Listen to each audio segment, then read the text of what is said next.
Buenos días, Memo. Nos encontramos aquí en el espacio de Cambio de Michoacán, un espacio que nos permite reflexionar, pensar sobre los problemas, conflictos y asuntos de Morelia, de Michoacán, de México y del mundo.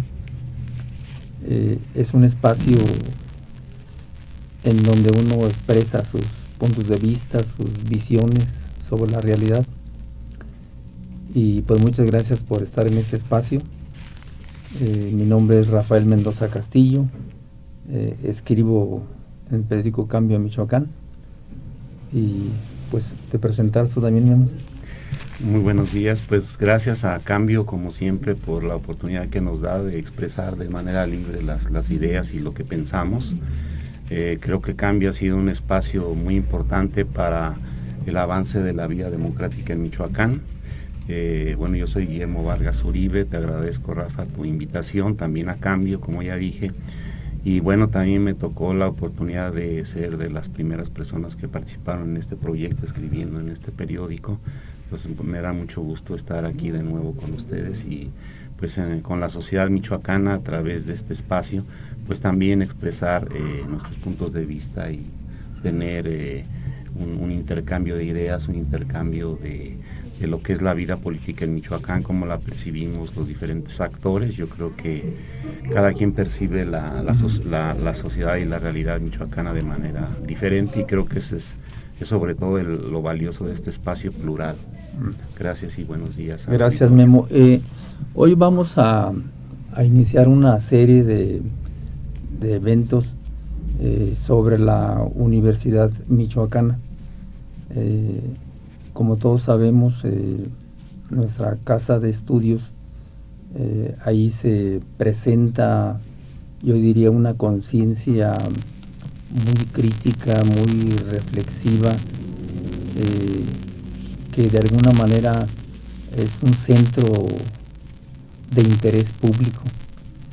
Y en ese sentido, como tú sabes, últimos acontecimientos donde se dio un conflicto muy serio, diría yo, entre las casas de estudiantes, que son instituciones de la Universidad Michoacana, por ley orgánica, están contempladas en la misma, y queremos hoy preguntarte a ti cómo viste el comportamiento del gobierno del estado respecto de las demandas de los estudiantes de las casas y la respuesta que dio el gobierno ante estas demandas de estudiantes. ¿Cómo lo observaste tú? ¿Cómo lo visualizas? ¿Fue una respuesta no adecuada o una respuesta adecuada o conforme a la ley? ¿Hubo violentación de derechos humanos en ese sentido? Bueno, Rafa, yo he trabajado durante 33 años, en la Universidad Michoacana, es decir, considero que conozco parte de su trayectoria, no a fondo porque es un mundo muy complejo, pero sí he visto cómo ha habido una serie de descomposiciones al interior de la universidad, y muchas de estas tienen que ver con la falta de respeto a la autonomía universitaria por parte del gobierno.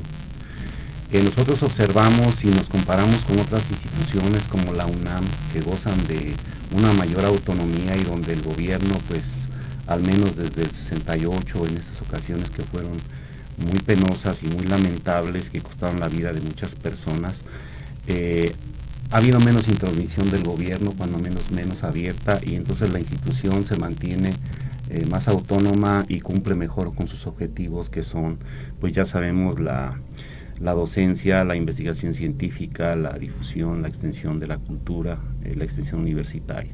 Entonces yo considero que uno de los principales problemas que yo he visto a lo largo de estos 33 años es que el gobierno no deja de intervenir, es decir, constantemente está interviniendo en la vida universitaria.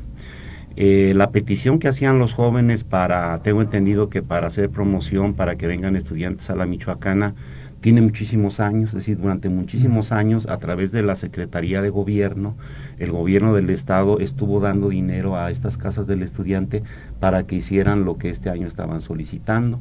Entonces, ese es el primer problema. Yo creo que el gobierno del Estado, las distintas administraciones gubernamentales, estatales, no han respetado la autonomía universitaria. Por otro lado, sabemos que muchos políticos han utilizado a los jóvenes para sus diferentes fines políticos, es decir, han manipulado a jóvenes de las casas del estudiante. No digo que a todos, porque la mayoría, me consta, son buenos estudiantes, pero siempre hay grupos que persiguen otros intereses extraacadémicos, y estos son a los que el gobierno constantemente está manipulando para uno u otro objetivo. Entonces creo que desde ahí estamos mal. Tenemos que el gobierno tiene que respetar la autonomía universitaria, y los universitarios tenemos que también exigir ese respeto a la autonomía. Yo creo que ese es un primer elemento. Sí, muy, muy importante. Pudiéramos entonces considerar que la relación que se da entre la universidad y el gobierno del Estado no ha sido entre pares, sino que el gobierno del Estado en turno siempre ha pretendido de manera intencional intervenir sobre todo en esa parte de la autonomía que tiene que ver con el nombramiento de la autoridad. Y en ese sentido me parece que tienes mucha razón, porque el hecho de existir una comisión de rectoría conformada por ex rectores, parece que ahí hay un caballo de Troya que de alguna manera impide que la universidad lleve a cabo sus trabajos que ya mencionaste, y lleve a cabo su posibilidad de nombrar a sus propias autoridades, que es la parte política en ese sentido. ¿Qué pensarías tú, Memo, en el sentido de que efectivamente esa comisión de rectoría ha servido como correa de transmisión entre grupos de poder internos de la universidad y el poder estatal? ¿No sería de hecho ya una violentación de la propia autonomía de la universidad en ese sentido? Bueno, eso lo venimos discutiendo desde 1986, cuando se hizo esta reforma o esta contrarreforma a la ley orgánica. Yo creo que uno de los grandes retrasos que tiene nuestra universidad es su legislación. Tenemos legislación de los años 80, incluso de los años 60, cuando tenemos ya una universidad del siglo XXI que tiene características totalmente diferentes. Y uno de los elementos más importantes es, por ejemplo, la falta de una normatividad en las casas del estudiante, que no es responsabilidad de los estudiantes, sino responsabilidad de la autoridad. Sin embargo, la autoridad, cada vez que se presenta el proceso para la elección de un nuevo rector o una nueva rectora, una de las promesas es la reforma académica, la reforma administrativa y la reforma jurídica de la universidad, y esto nunca se llega. Es decir, se pasan los 4 años, se siguen dando este tipo de movimientos, tomas, paros y violaciones a la autonomía universitaria, y no logramos arribar a una nueva normatividad que nos permita avanzar como institución. Hemos visto que tenemos instituciones electorales, tenemos instituciones de derechos humanos, tenemos muchas instituciones nuevas en México y que responden de alguna forma a las exigencias de la sociedad del siglo XXI, pero la universidad sigue anclada con sus formas de hacer política del siglo XX, y una es la que tú mencionas, precisamente la intromisión del gobierno a través de la comisión de rectoría para el nombramiento de un nuevo rector. Entonces, ¿qué es lo que observamos? Que los representantes estudiantes al consejo universitario tienen legitimidad porque son electos por sus sectores, que los profesores universitarios, que son también representantes al consejo, tienen legitimidad porque también son votados por sus representantes, por sus representados. Y tenemos también cierta legitimidad en los directores, que también de alguna manera la comunidad los elige. Participan profesores, administrativos y alumnos, y no vamos a decir que es un tema fuera de conflictos, pero más o menos se resuelven los problemas y hay legitimidad. Pero el rector no tiene legitimidad porque no es electo por la comunidad universitaria. Yo creo que ahí está uno de las grandes demandas que hacen los universitarios desde hace muchos años, y que está parado, y que por lo tanto esto no permite el avance de la universidad. Entonces el rector tiene, por un lado, está acotado por el gobierno del estado vía presupuestal, vía presiones políticas, y por el otro lado no tiene legitimidad plena para digamos, tener todo el apoyo de la universidad. Y eso lo vimos claramente en el último acontecimiento, donde, como dice el editorial de Cambio hoy, el rector no queda bien ni con unos ni con otros, está en medio de estas dos fuerzas y no puede, digamos, llevar a cabo una política que represente los intereses de la universidad. Entonces yo creo que no es un acontecimiento más esto que vimos las semanas pasadas, pero esto se va a volver a repetir, y se ha repetido durante muchos años, y ya sabemos cuál es el problema, pero no queremos resolver, es decir, no queremos entrarle al toro. El gobierno se va a regresar a sus temas prioritarios, la deuda, etcétera, el rector a los suyos, que es la academia, y esto va a seguir en un impasse, y las casas del estudiante nuevamente no van a tener una normatividad. Entonces yo creo que sí hubo responsabilidad de algunos jóvenes que hicieron actos vandálicos, sin duda no podemos aprobar este tipo de actos, pero sin duda la mayoría de los universitarios se mantuvieron al margen, y la mayoría de los universitarios que llegaron a las casas del estudiante a levantarlos muy temprano para ahora sí que llevárselos a los separos, yo creo que eso no fue una cuestión del siglo XXI. Estamos viendo acontecimientos que sucedían en los 60s y que de alguna forma se vuelven a repetir, y al final, como dice el editorial del Cambio, todos perdieron, ¿verdad? Perdieron las casas del estudiante porque ante la sociedad aparecen como grupos vandálicos, cuando, repito, la mayoría son estudiantes. Perdió obviamente el prestigio universitario porque estuvieron paradas las clases. Tenemos más de 11 millones de pérdidas al día. Si lo multiplicamos por los días que estuvo parada la universidad, hablamos fácilmente de más de 100 millones de pesos en pérdidas solamente económicas, además de las pérdidas académicas, de prestigio, etcétera. Perdió el gobierno del estado porque dijo que iba a actuar con todo el peso de la ley, y al final tuvo que reclasificar los delitos para que los jóvenes salieran. Entonces todos perdimos en este proceso, perdimos los universitarios, porque yo, como parte de la universidad, pues también me siento mal cuando perdemos clases, cuando nuestros alumnos se ven impedidos de tomar clases como debería de ser. Entonces creo que y ahora estoy viendo que todo el mundo se va a regresar a sus labores y que no le van a entrar al toro, es decir, no van a entrar a lo que es el tema, en este caso, de la normatividad. Parte de la reforma es precisamente la normatividad de las casas del estudiante, y ahí estamos atorados, repito, desde 1986, tenemos ya muchos años que no podemos avanzar precisamente por estas resistencias al cambio.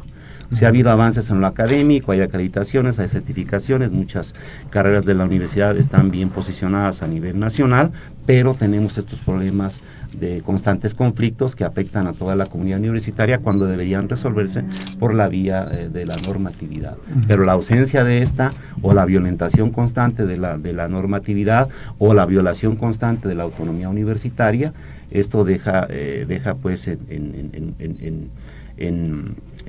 digamos, a la universidad la deja en un impasse, y esto no le permite avanzar como debiera.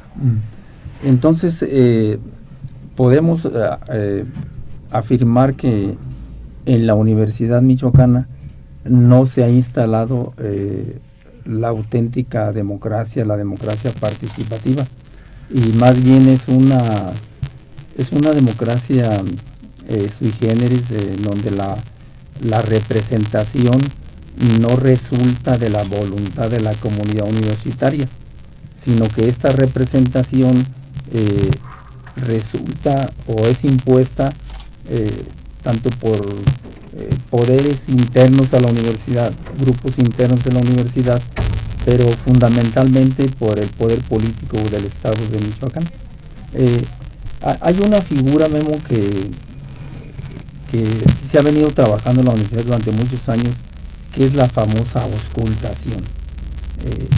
Me parece que la auscultación es un juego muy perverso al interior de la universidad, porque efectivamente se coloca como un fantasma ahí que actúa por sí misma y no toma en cuenta la voluntad de quien configura la comunidad universitaria, que son trabajadores administrativos, manuales, que son docentes y sobre todo estudiantes. ¿Tú cómo ves esta figura de auscultación? ¿Es un retroceso, es un avance democrático o qué, Memo? Pues yo creo que es lo mismo que vimos ahora en este acontecimiento, ¿no?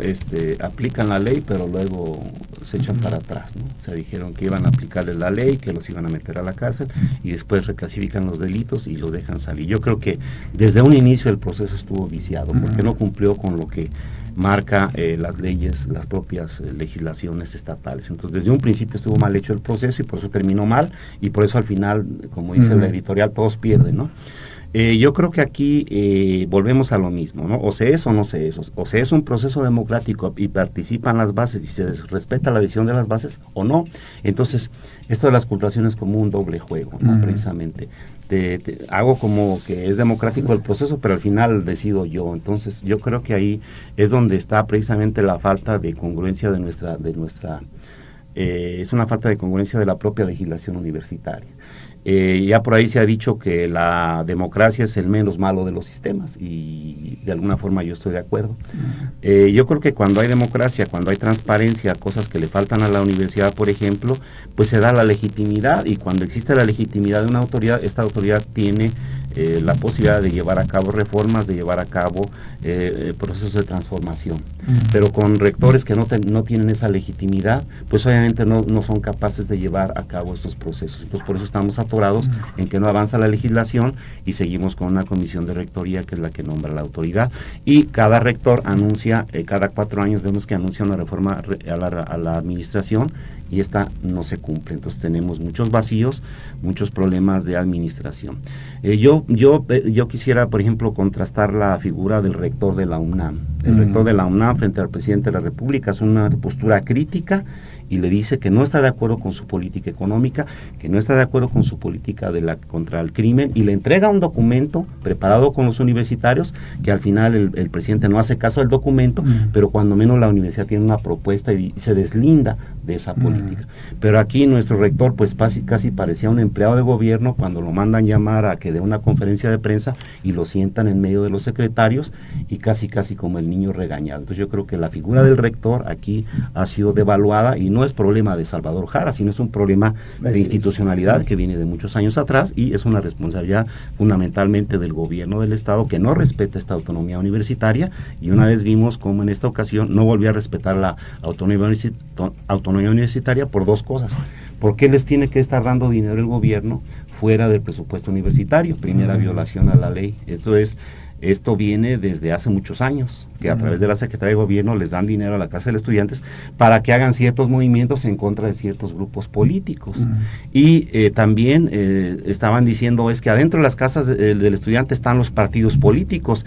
Eso no es responsabilidad en primera instancia de los estudiantes, sino de los partidos políticos que saben, de acuerdo al COFIPE, de acuerdo a las leyes, que no tienen por qué entrometerse en la vida de instituciones universitarias autónomas que son plurales y que no son nichos de ningún partido. Y por otro lado, bueno, la propia cultura clientelar que heredamos desde el siglo pasado, pues se sigue presente en nuestras universidades. Entonces, ¿cómo podemos eliminar todo esto?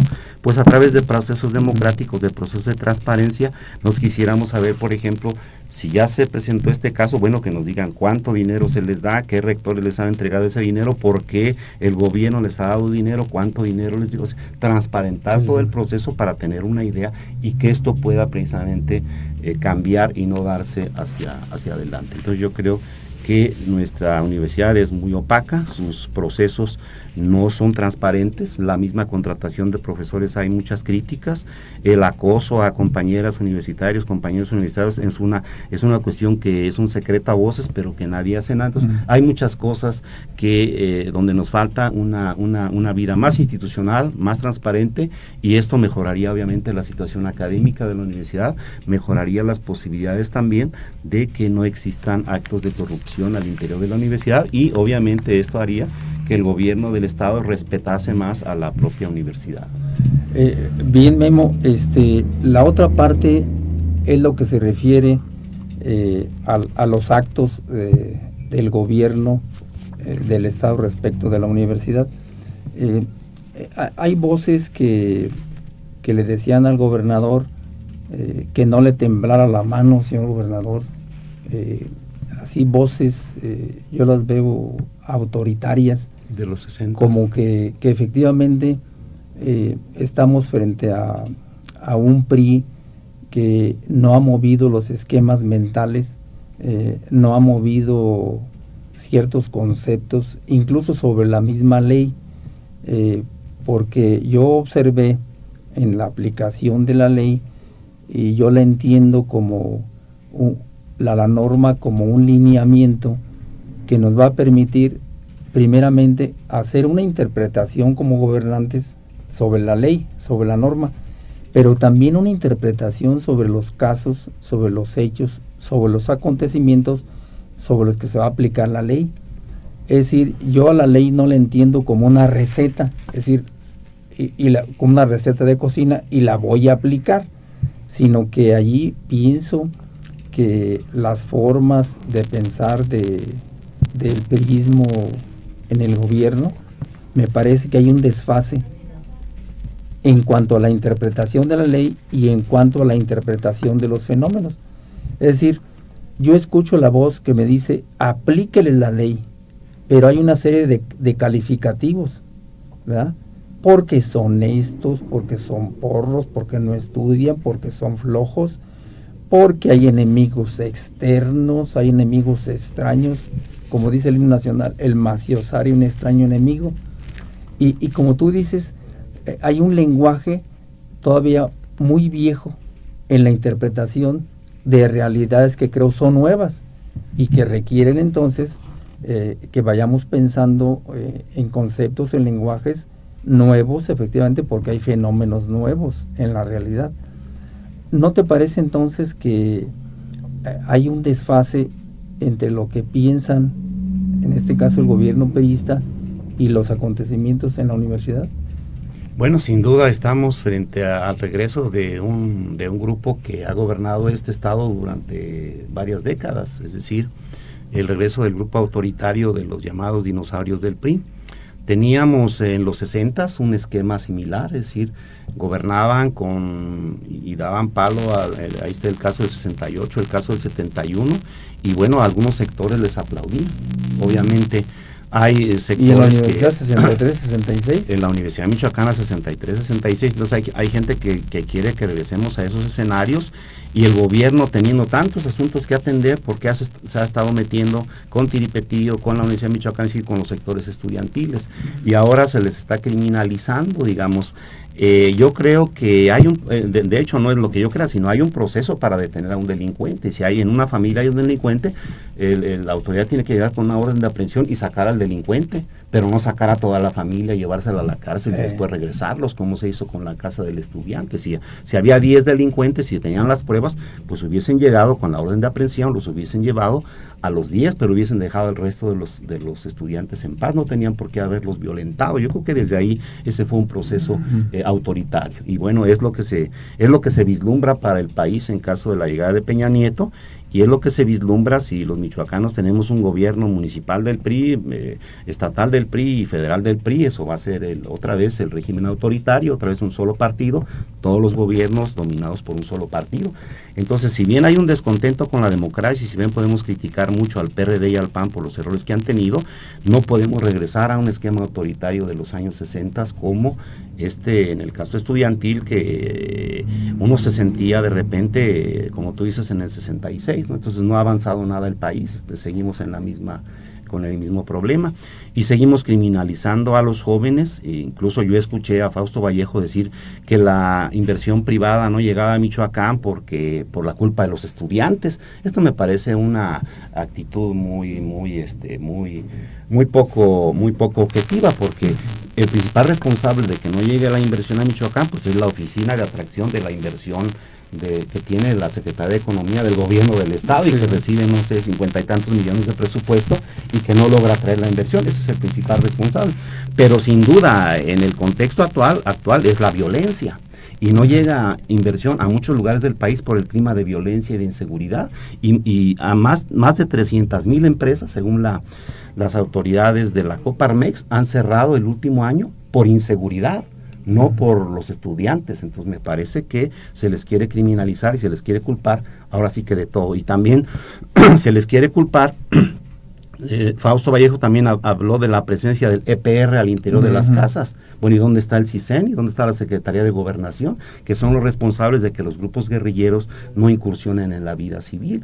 Entonces los responsables, ahora sí que se les quieren poner demasiadas medallitas a los estudiantes, cuando en realidad su papel es poco significativo si lo vemos desde la perspectiva del poder. Y tú que estudias el poder sabes perfectamente cuál es la ponderación del poder que tiene aquí los grupos políticos, los partidos, el gobierno del estado, la propia rectoría y los propios estudiantes. Entonces creo que se les sobredimensiona como si tuvieran el poder incluso para atraer o repeler la inversión, que me parece algo totalmente fuera de contexto.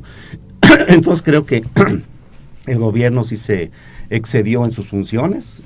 Creo que sí debió castigarse a los jóvenes que tenían estos antecedentes, pero creo que no tenía que criminalizarse a todos. Es como si en una familia el padre es delincuente y se criminaliza a la esposa, a los hijos. Esto no puede ser.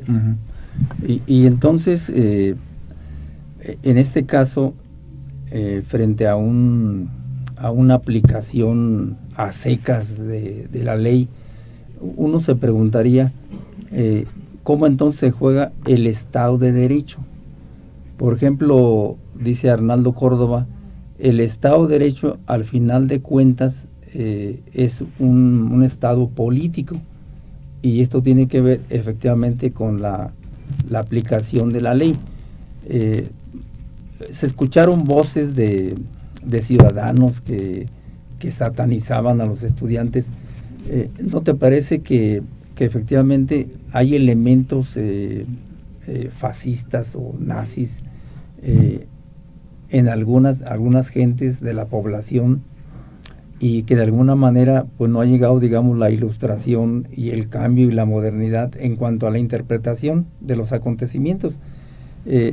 Haría falta entonces estudiar, analizar ese tipo de propuestas, porque me parece que quien sataniza a un estudiante, quien lo descalifica, quien lo considera un porro, algo de veras fuera de lo humano en realidad, no sería conveniente analizar ese tipo de conciencias que están allí, están colocadas, y que de alguna manera apuntan a un autoritarismo así desenfrenado?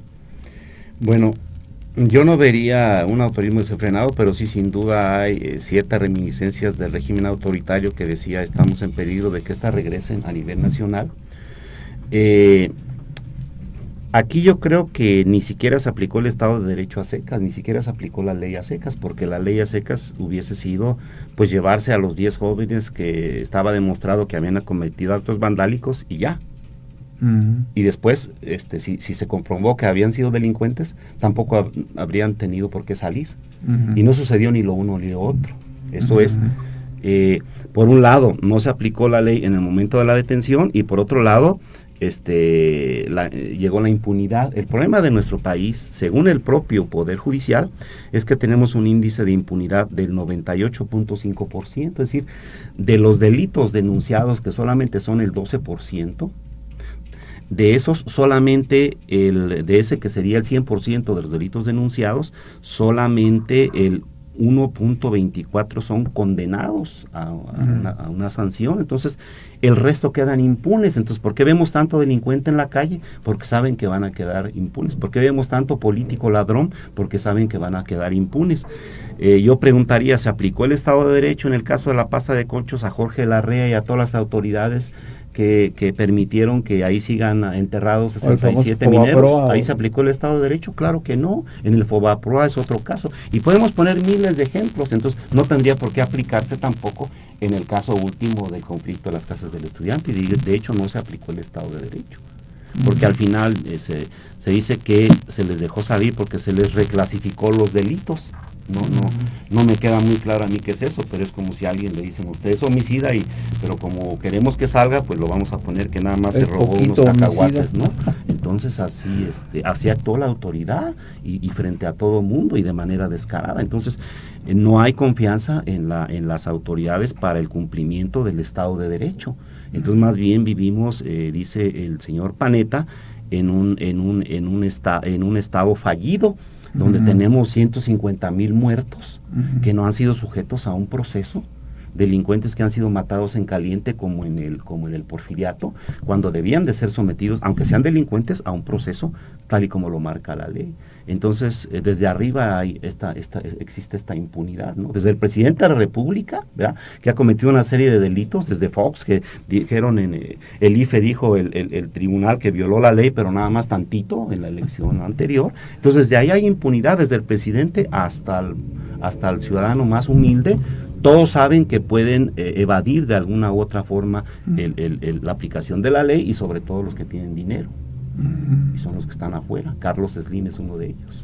Entonces, ¿cómo explicar aquí, Memo, a los jóvenes, a darles de valores, de honestidad, pues con el respeto a la ley?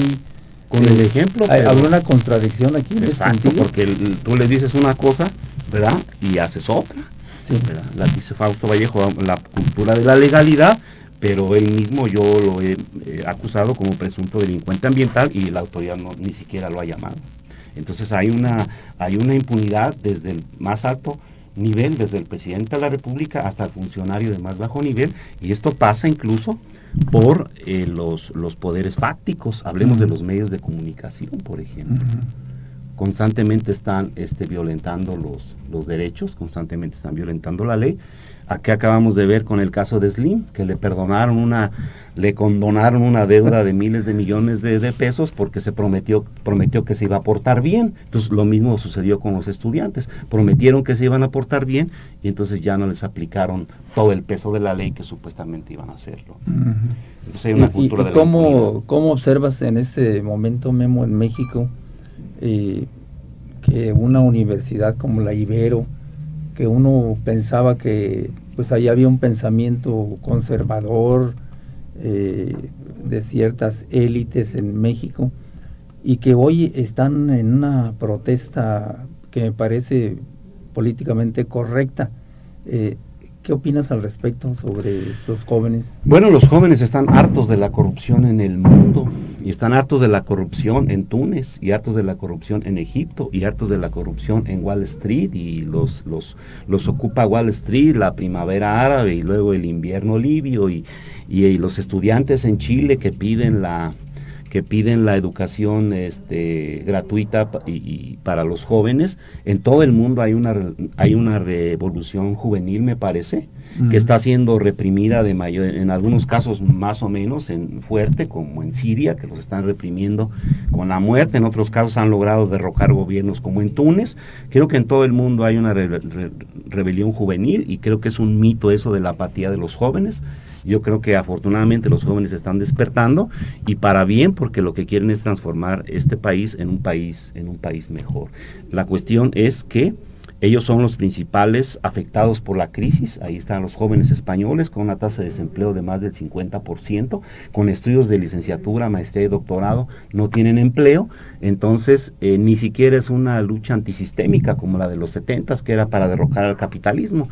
Había una pancarta de un joven ahí en la plaza de Madrid que decía: nosotros no somos antisistema, sino el sistema es anti nosotros, porque nos excluye, no nos da empleo. Entonces un joven que tiene una licenciatura, una maestría, le ofrecen un trabajo de 3,500 pesos. Y es México y también. Eso es México también. Entonces son los chicos de la Ibero y los chicos de cualquier universidad no están conformes con este tipo de gobierno que tienen, y qué bueno que no estén conformes. Entonces qué bueno no que les están damos despertando. empleo, les cerramos los garrote. espacios en educación, No les demos garrote. entonces no los estemos golpeando. Así es. Pues Memo, apenas empezamos a pensar la Universidad Michoacana, a pensar nuestra realidad, y yo creo que debemos continuar Pues yo por creo este que mismo camino, Memo.